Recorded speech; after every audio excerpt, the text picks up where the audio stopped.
seen candidature pour dànkaafu pour dire attends personne mënuma tere ma samp sama ndënd ndax gis nañu 2019 Bougane Gueye Dany ñu tere ko parce que parrainage matalu ko Ousmane Sonko également gis nañu élection législative lu mujjee mais ku ci mel ne Ibrahima Pouye ne pour se protéger pour dire attention bokk na ci li tax mu teel a déclaré candidature entre autres ñi nga xam ne déclaré nañu nan lañ koy jàngatee. non foofu moom ànduma fa ak tuuti parce que. tey moom dama lay bàyyi lool xam nga déjà soo nee damay déclarer sama candidature pour me protéger se protéger de quoi xam nga foofu protection mënu fa am xam nga l'affaire Ousmane Sonko Adji Sarr chaque fois nit ñi ñu ngi koy agité. waaw mais parce que aussi l'affaire est toujours là. waaw moom laa la c'est-à-dire le problème aujourd'hui qui se pose est-ce que ci côté Ousmane Sonko la yëf yi sooxe wala ci côté justice la parce que la justice qui a son calendrier. justice moom moo war a mën toog mu ne je convoque Adji Sarr je convoque Sonko déglu leen s'il y a lieu de passer maintenant dans une juridiction boo xamante ni de jugement ñu def ko donc Ousmane Sonko présentement moom yoonam newul ci loolu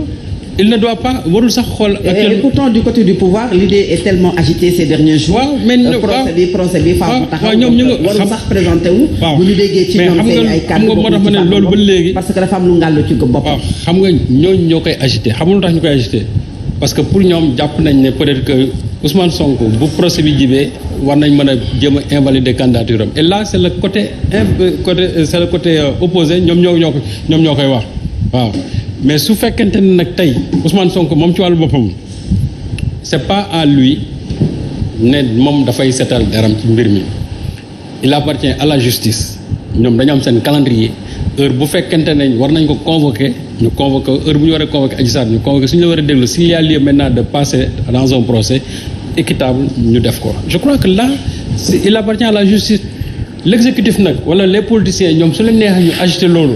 parce que ku ci nekk aussi peut-être que am nga ci intérêt ci affaire bi mais loolu ça ne doit pas être un motif boo xamante ne nii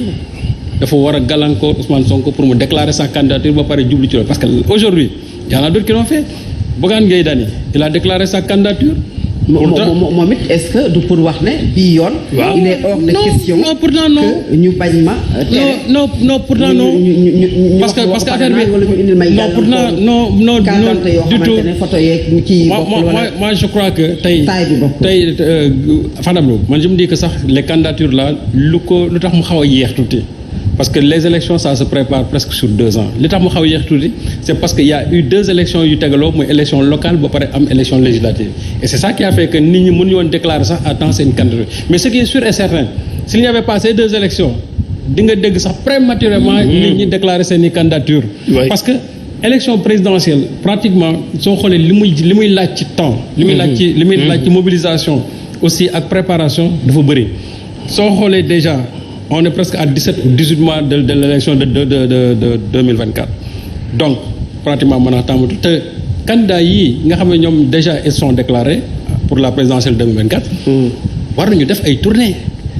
d'abord war nañu def ay tournées parce que doo toog rek ne je déclare ma candidature toog ba campagne bi nga dem non ce qui est sûr et certain muy Bougane muy Sonko muy Malick Gakou annonce une tournée au mois de septembre Bougane depuis très longtemps il est peut-être partout voilà mais Bougane ce qui est sûr et certain Malick Gakou am na ay jamono peut-être entre temps mais il faut ñoom ñu defaat ay tournées de remobilisation encore des troupes ba pare expliquer encore l'enjeu maintenant de cette élection là qui n'est ni une élection locale ni une élection législative mais élection présidentielle donc ñoom ku ci nekk di nga demaat sur le terrain ñaaxiwaat encore say militants parce que pendant comment dirais-je le temps d'une tournée électorale campagne électorale xam nga bëriwul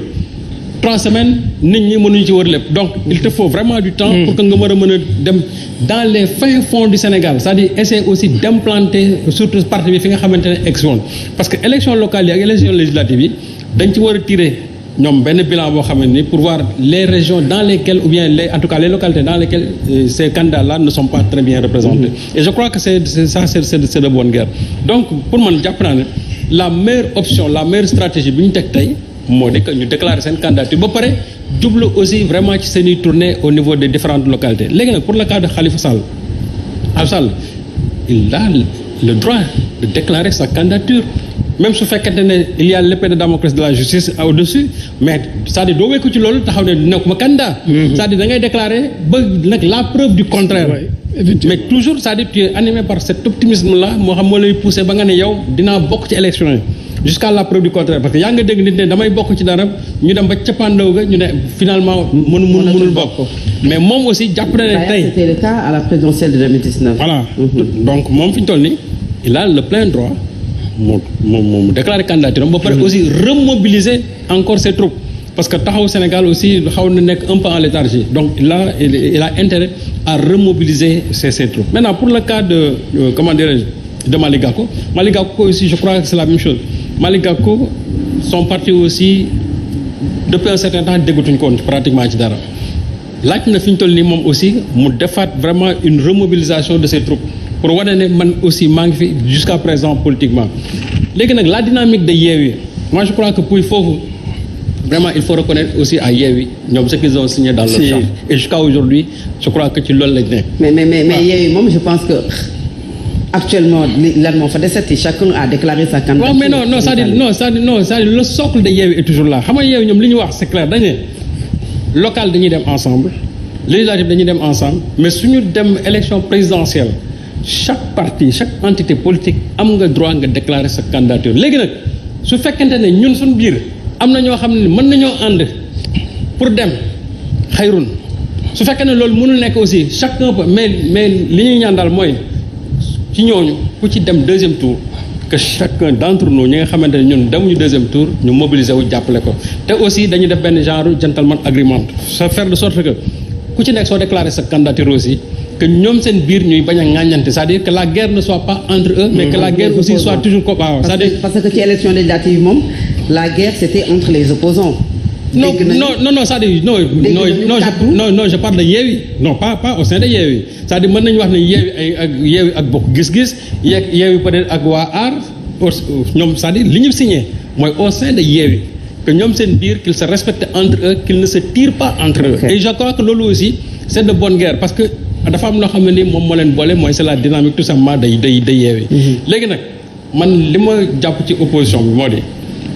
ce qu'ils doivent faire ensemble aujourd'hui que les candidatures se déclarent muy Yewwi muy Aar muy Gëm Sa Bopp Bokk Gis Gis moom du ma classé parmi les opposants mais Bokk Gis Gis non mënu ma leen non aujourd'hui Pape Diop a montré que aujourd'hui il n'est pas de l'opposition il est du cas présidentiel donc kooku nag benn kooku moom mais xamaguñu présidentiel mais politiquement non c'est-à-dire non sa cohérence aujourd'hui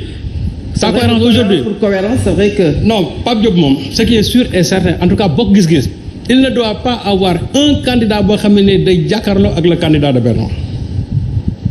politiquement parce que ñoom ils sont ensemble ils sont dans la même sinon aussi pour les législatives pour kii rek Assemblée nationale pour peut-être ni mu ko waxee que d'accord de façon bloqué en quelque sorte parce que on verra mais tey man là où les Bougane les Sonko Khalifa Sall Barthélémy Dias en tout cas les ténors de l'opposition man fi ma leen di xaar moo di il faut qu'ils fassent comme l'opposition avait fait en 1998 ils avaient mis sur pied des structures yoo xamante ne nii c'est-à-dire c'est pour la transparence des élections aujourd'hui il y a un problème majeur qui est là qui est toujours le problème du parrainage les gens ne perdent pas de vue que parrainage bi suñ ko bàyyi dans sa forme actuelle ni ñu defoon ba bloqué yenn candidats yi mën nañ ko defaat encore ba bloqué waat yeneen candidats d'où maintenant l'intérêt et en tout cas l'opportunité de changer de réformer ce parrainage là je crois que xeex boobu ñoom tey dynamique unitaire boobu moom la war a tegaat sur pied à l'époque c'était le FRT Front je crois pour la transparence des élections il faut que ñu tegaat ay structures yu mel noonu xeex aussi pour qu'il y ait une autorité indépendante boo xam ne ni moom mooy gérer élection yi mais ni ñu demee nii séparément nii c'est bien beau neex na ku ci nekk déclarer sa candidature mais dafa am leen loo xam moo leen boole li leen boole moo di xeex parrainage bi leen boole mooy avoir une autorité indépendante leen boole aussi faire de sorte que une troisième candidature ne se déclare pas de laquelle président de la candidature Kader kenn dégg ko souvent ci plateau yi ngay déggee cette troisième candidature de Macky Sall même si il n'a pas été clair sur la question tantôt ñu wax na ne julli bi ñaar la mais lu ñu ci mën a jàpp mooy jusqu'à présent Benno waxagul kan mooy nekk candidat pour la présidentielle de 2024. si pardon loolu bu ci àggee je pense que république bu métti moment ci wàllu démocratie ci réew mi parce que heure bi ñu toll nii waruñoo mën a dem à quelques mois pour que ñu war a mën a sóobu ci élection yi ñuy sax poser question si est-ce que le président actuel dina nekk candidat wala déet loolu waroon na nekk question boo xam ne lijjanti nañ ko bu yàgg donc Macky fi mu toll nii il faut que mu delloo si xelam moom ak ñi mu nekkal xam ni moomu réew mi dañ ko koo dénk te am na ci ñoo xam ne si ne ñi ngi ci ginnaawam am nañ sañ-sañu yóotu wala ñu nekk li nga xam ne si ne moom moo di candidat pour mën a demal seen bopp mais mënul tënk li nga xam ne si ni moom moo di Benno mënul tënk réew mi mënul aussi tënk opposition bi ñëpp toog di ko xaar il faut quand même mu décider ci lan lay doon. parce que donc xaar bi da nga jàpp ne am na lu ñuy ngënum ci suuf lu muy ngënum ci suuf moom mooy. sa candidature contre toute logique. mais sa candidature man jàpp naa ni logiquement mën na ne mais moralement mënuñu koo nangu parce que en tant que président de la République. bu ñu yeggee moom mooy personne bi gën a bu ñu yeggee foofu nag le dernier mot ne revient pas au président de la République si on se limite tout simplement à moralement mënul nekk. juridiquement mën na nekk le conseil constitutionnel c'est le conseil qui tranche en fait. foofu lañ jëm xam nga conseil constitutionnel donc bu ko tranché jox ko kon bu ma la déggee mooy mën na dem. mën na dem mais problème bi moom mooy actuellement les Sénégalais dañ ko vomir d'abord donc il faut que moom mu tenir loolu en compte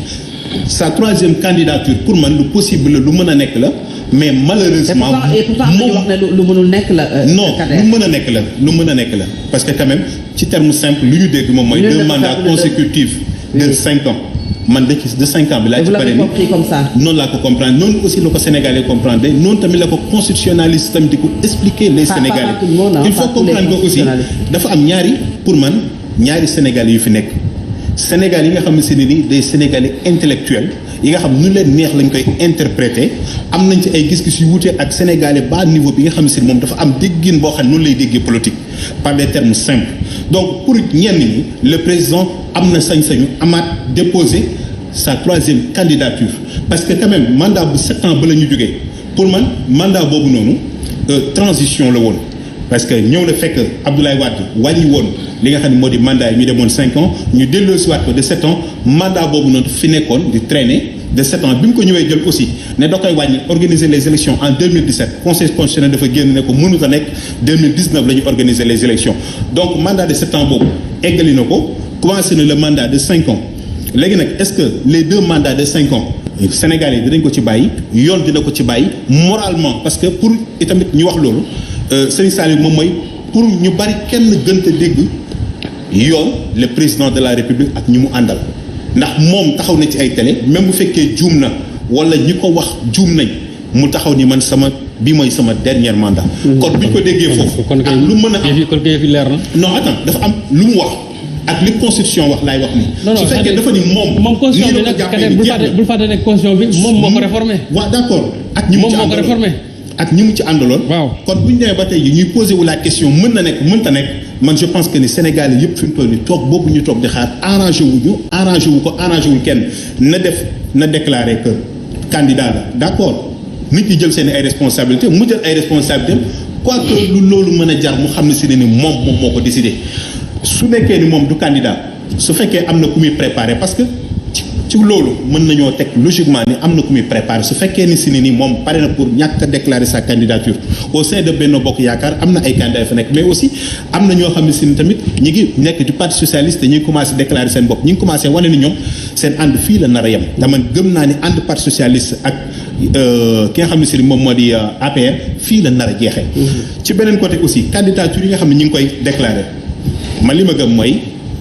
bu Malick Gakou c'est du cinéma. Ouais, comment ça? Donc noonu laa ko jàppee noonu laa ko gëmee aussi c'est du cinéma parce que depuis quelque temps Malick Gakou bokkatul politiquement existé tul. Non mais dafay accompagner. Malick Gakou fait partie des leaders de la coalition Yewwi Askan Wi Kader. Wallaay je sais. Malick Gakou mi ngi ciy dox mi ngi ci dox sur le plan politique. politiquement Malick Gakou mënta génn Guédiawaye. politique am Guédiawaye la yam te noonu la koy dundee aussi il faut que raxas bi rafet na mais parfois man je préfère waxu ñett dire les choses crues nu ma gën a leeree nu ma ko gën a déggee. c'est vrai que voilà parce que Malick Gakou depuis quelque temps gisuñu ko mu liggéey ci dara depuis mu génn ci gouvernement bi day yëkkati ba ñu ne day dem mu dellu soit toog ci ginnaaw donc pour man candidature Malick Gakou du lu sérieux. candidature il s'est présenté en 2019 hein. candidature bi si mais candidature bi gën a légitime ci yi ñu déclaré ko moom mooy candidature Bougane Gueye Dany yow daal nga. candidature Bougane nga jàpp moo gën a li nga wax dafa grave dama ko bëgg a leeral candidature boobu léegi Waly Diack moom non c'est-à-dire non il faut nga ñu wax lan mooy légitimité c'est quoi la légitimité lan mooy légitimité Bougane kese moom moo fi nekk candidat boo xam si déclaré gum na te amul benn jafe-jafe ak yoon. non Kader nag non doucement c'est-à-dire Kader problème mu yoon c'est-à-dire ñi nga xam yoon. waaw mais sëñ Saliou bu ko analysé noonu. bu ko bàyyi ko mu yeggale. parce que sëñ Saliou on y va. Khalifa Sall Karim Wade Ousmane Sonko ku ci nekk. waaw mais on y va. am na ay dossiers yoo xam ne ñoo ci. mi ngi noonu. waaw peut-être Malick Gakou non. Malick Gakou looloo tax dama commencé ci moom ma ni candidature Malick Gakou c'est du cinéma gaw ma ni même bu fekkee ne si ne ni jàll na parrainage Malick Gakou dina dem ne day defi campagne pour élection présidentielle gaw ma ko. mais pourquoi. libre mais c'est un acteur am naa politique. liberté xalaatee ko noonu. c'est un acteur politique Malick Gakou parewul pour dem dafay accompagner am na lu muy préparer pour annoncer génnam ci li nga xam ne si moom moo di biir Yewwi. noonu laa ko mën a juste pour annoncer les couleurs que ni moom Yewwi tas na.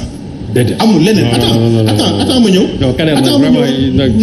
sëñ Saliou gis nga fi ñu toll nii. man candidat li ma ci wax bu ma taxawoon ak moom lii laa ko wax sa candidature bi cinéma la te xam naa dinaa ci. mais candidature il faut lui expliquer rek lan moo tax cinéma candidature yi li tax man la bosu Bougane Gueye moom moo ci gën a sérieux moo ci gën a légitime pour man parce que depuis très longtemps. mi ngi topp ci ginnaaw c'est comme si Malick Gakou joue peut-être le rôle de. da doon sondé population bi ci sortie bi muy njëkk a def jëm ci Yewwi def na ko li ci topp moom mooy après bi nga xam ne Bougane déclaré sa candidature gis nañ aussitôt le lendemain à 12h le Ousmane Sonko génn déclaré sa candidature ak façon bi mu ko defee. Ousmane Sonko il faut que tamit mais jàpp ne ñooñu dañoo amoon seen agenda ñooñu ñëpp dañoo amoon seen agenda ci heure bi ñu war a déclarer seen candidature. C'est-à-dire non il ne faut pas aussi dire que c'est parce que Bougane a déclaré que les gens déclarent déedéet loolu aussi baaxul. c'est-à-dire que nit ñi ku ci nekk da nga am timing boo xam ne nii ci ngay déclarer sa candidature. parce que candidature du loo xam ne parce que dégg naa ne Bougane déclaré na man suba immédiatement je convoque la presse non ça ne se fait pas comme ça aussi. si candidat yi mën nañu am opportunité. voilà ci plateau télé. wala accidentellement ñu opportunité bu ñu mën a exploiter rek. on est aussi communication dañ la koy jàngal mën nga def ci benn émission bu kii rek on est aussi en politique on est en politique mais xam nañu aussi man Sonko la déclaration de sa candidature man xamoon naa bien avant kañ lañ ko fixé woon. waaw ça je savais bien avant. vous savez aussi que je savais bien avant ça. mais aussi ça je le savais bien avant. il faut accepter que Ousmane Sonko la personne de Ousmane Sonko. Ousmane Sonko ci boppam warut a mën a nangu nekk candidat ci élection yi jëm tant que li jëntiwul. non moom du ko ma koy lijjanti xam nga aussi Kader bàyyi leen loolu c'est-à-dire non il n'appartient pas à Sonko de dire que man non xam nga Sonko dafa nang rek yéen dans l'affaire Adji Sarr Sonko il faut que ça soit clair. alors Sonko toog na fii mu ne man dama bëgg a dem procès. Adji Sarr wax ne dama bëgg a dem procès ñaari ñooñu ko seex amul kenn ku ci taxaw ne bëgguma dem procès. fii nag léegi nag puis moi je crois que l'affaire là. c'est la justice qui doit réagir. c'est la justice elle appartient à la justice mais ça c'est vrai. Ousmane Sonko mënul dem dugg deux juges ne ko déglu li ma doon moi je crois que mooy bi muy def sa déclaration mu njëkkee ci point boobu. non mënu ci wax xamul tax non c'est une affaire pendante non ba pare. non mënu ci wax xamul tax wax la ko non le code de procédure pénale lui interdit de se prononcer sur ça. loolu la c'est-à-dire Ousmane Sonko est-ce que vous l'avez entendu parler de l'affaire Adji Sarr depuis boobu léegi alors que dañ ne quand une affaire est pendante devant la justice on n'a pas le droit de se prononcer il y a une disposition du code de procédure pénale boo xam daf koy tere c'est-à-dire quand l'affaire est pendante devant la justice d'ailleurs moo tax Me El Hadji Diouf sur les plateaux kenn mënatul tax mu wax ci affaire bi. l'affaire Ousmane Adji Sarr Ousmane communique de manière indirecte di ci wax li mu bëgg a wax léegi fi mu toll nii li ñuy xaar moom mooy man ki ñu nar a élire pour que mu nekk prochain président de la République du Sénégal. légitimité bu Bougane bi nga wax ne il est le plus légitime. de parmi candidats yi nga xam ne ñoom ñoo déclaré yëpp. parce que suñu saal dafa fan la teg légitimité. non légitimité. non c'est-à-dire le mot légitimité ji boppam il faut muy expliquer. lan la teg légitimité. mais ngeen déglu ko aussi. candidat bi gën a propre bi gën a set. bi gën a non propreté non defal ndànk non propreté non doucement rek attention non Kader aussi il faut savoir les termes qu'on utilise nous sommes en public. c'est-à-dire quand tu parles de propreté ay ku set ak ku setul. mais je crois que aujourd'hui civique non dafa ndànk rek. aujourd'hui droit civique. non ci lañu leen di topp ñoom ñëpp. non droit civique ak droit politique sax bokkul ba léegi tey bu ñuy wax déchéance yi c'est du say droit civil say droit politique la ñuy jël teg ko de côté mooy ay droit de vote droit d'éligibilité et cetera. donc on ne parle même pas des droits civiques. fii le problème qui se pose mooy tey man mënoon naa nangu nga ne dem nañ procès justice dal na Ousmane Sonko takk na. yaa ngi dégg wala ñu ne mais présentement nii non dama présentement nii tu ne peux pas non doucement rek Kader aussi parce que présentement nii on n'a pas jugé une affaire xam nga aussi accusé nit mën ko accusé amu fi non amu fi non Sonko dañ ko accusé des personnes yu déclaré seen candidature non xam nga aussi affaire propreté parmi ces personnes non il analyse mais le mot légitimité bi muy wax parce que légitimité ak propreté ça n'a rien à voir parmi ces personnes yi déclaré kenn ku ci nekk am nga dossier bu lay xaar boo xam ne si les Sénégalais pour au nom de l'histoire au nom de la justice bëgg nañu xam kenn ku ci nekk lan la ñu lay toppee parce que quand même un président mënuñu ko élire n'importe qui mënuñu ñëw nga yor di traîner ay dossiers yoo xam ne benn bu ci nekk mën na taal. non loolu moom il appartient au peuple d'élire ses candidats ñu toll nii xam nga Kader c'est le peuple qui tranche. Il faut laisser terminer. Ouais, mais nous sommes dans grande gueule aussi. nañu ko may la liberté parce que yu mel nii day bloquer justice day bloquer suñu démocratie day tamit day ëllëg un poids deux mesures ci wàllu yoon dafay am. Kader faut pas faire de cette tribune. non attends. un tribunal pour invalider des candidatures yoo xam ne exeggul. mais c'est-à-dire loolu aussi c'est dangereux. non doucement rek loolu c'est dangereux dama ne. non c'est pas Kader moom moo invalidé. non yow yaa ngi invalidé déjà ay candidature yow yaa ngi naan ñii ñoo propre ñu produit Kader waaw moom laa la wax c'est-à-dire moi xam nga tey ci yoon rek la dépendre li ñu def fii yëpp yoon waxul et pourtant là on se permet de dire que ni la candidature de Macky Sall ne sera pas validée. Là tu as raison. Tu vois léegi nag pourquoi ñu ne forcément candidature Macky Sall du dem et en même temps. non loolu mën nañu ko expliquer juridiquement non loolu mën nañu ko expliquer juridiquement. et techniquement mën nañu aussi accepter. non juridiquement mën nañu ko expliquer. mën nañu ko accepter pour les autres. non mën nañu ko xam nga dama ne juridiquement mën nañu xam nga problème Macky Sall xam nga yow li nga souligné léegi. sax bay ubbil prox ndolu Macky Sall pour éventuellement troisième candidature pourquoi il n'en a pas le droit je ne parle même pas moom ñaata yoon la toog expliquer ko ay juristes am wax ko ñi nga xam ñoo modifié ñoo def réforme bi mais dañ ne en droit dañ ne